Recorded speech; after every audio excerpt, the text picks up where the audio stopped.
पहली करवा चौथ। सपना और राहुल की शादी को अभी कुछ ही महीने हुए थे। शादी के बाद यह उनका पहला करवा चौथ था। सपना के मन में इस त्योहार को लेकर खासा उत्साह था, क्योंकि उसने बचपन से अपनी माँ और दादी को इस पर्व को बड़ी श्रद्धा से मनाते हुए देखा था। अब जब वह खुद इस परंपरा का हिस्सा बनने जा रही थी, तो उसके मन में नई उमंगें और भावनाएं उमड़ रही थीं। राहुल एक नौकरी पेशा व्यक्ति था और अपनी पत्नी से बहुत प्यार करता था।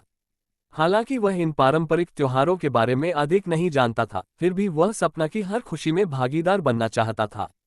सपना ने शादी के बाद अपने नए घर में करवा चौथ के दिन की तैयारी करना शुरू कर दी थी। उसने सुबह जल्दी उठकर सरगी के लिए मिठाइयाँ और फल तैयार किए थे।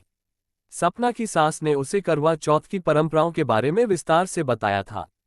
करवा चौथ के दिन सूर्योदय से पहले विवाहित महिलाएं सरगी खाती हैं, जो कि उनकी सास द्वारा दी जाती है। सरगी में विभिन्न प्रकार के फल, मिठाइयाँ और ड्राई फ्रूट्स होते हैं, जिससे दिन भर की उपवास की ऊर्जा मिलती है।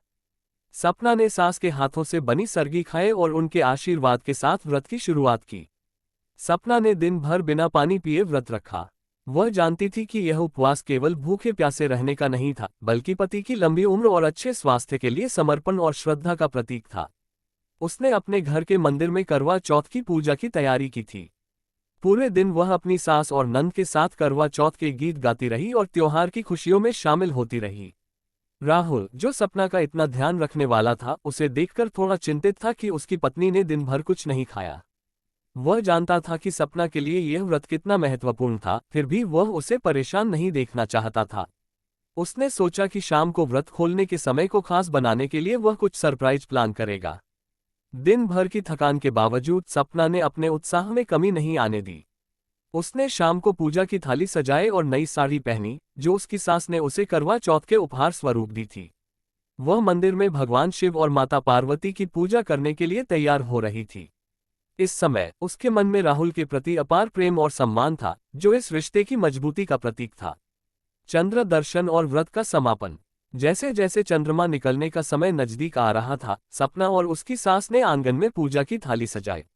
सब महिलाएं चांद को देखने के लिए उत्सुक थीं, क्योंकि चंद्र दर्शन के बाद ही उनका व्रत समाप्त होता था। अंततः जब चंद्रमा निकला, तो सपना ने छलनी से चंद्रमा को देखा और फिर राहुल के चेहरे को निहारा। ये पल उनके लिए बहुत खास था। राहुल ने उसे पानी पिलाकर व्रत तोड़वाया और सपना ने राहुल को मिठाई खिलाई। राहुल ने सपना के लिए एक खास सरप्राइज तैयार किया था। उसने सपना के लिए एक खूबसूरत कंगन खरीदा था, जिसे उसने व्रत तोड़ने के बाद उसे उपहार स्वरूप दिया। सपना के चेहरे पर खुशी की चमक देखकर राहुल का दिल भर आया। उसने उसे गले लगाया और कहा, तुम्हारा ये त्याग और प्रेम हमारे रिश्ते को और मजबूत बनाएगा। मैं बहुत खुश हूं कि तुमने यह व्रत रखा। करवा चौथ के इस विशेष दिन ने सपना और राहुल के रिश्ते को एक नया आयाम दिया। दोनों के बीच का प्यार और भी गहरा हो गया। इस त्योहार ने उन्हें यह एहसास दिलाया कि विवाह केवल दो लोगों के बीच का बंधन नहीं है, बल्कि यह उनके परिवार, परंपराओं और संस्कारों का भी हिस्सा है।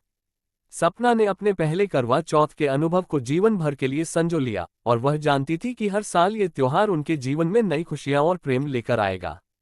इस प्रकार सपना और राहुल की पहली करवा चौथ ने उन्हें और भी करीब ला दिया, जहां प्रेम, विश्वास और परंपराओं का मिला जुला संगम था। इस दिन ने उन्हें ये सिखाया कि शादी के रिश्ते में त्याग, समर्पण और एक दूसरे के प्रति आदर कितना महत्वपूर्ण है। I hope you all like my story. Please subscribe to my channel, like and share it. Because your one like and comment encourages me a lot. I hope you will not disappoint me.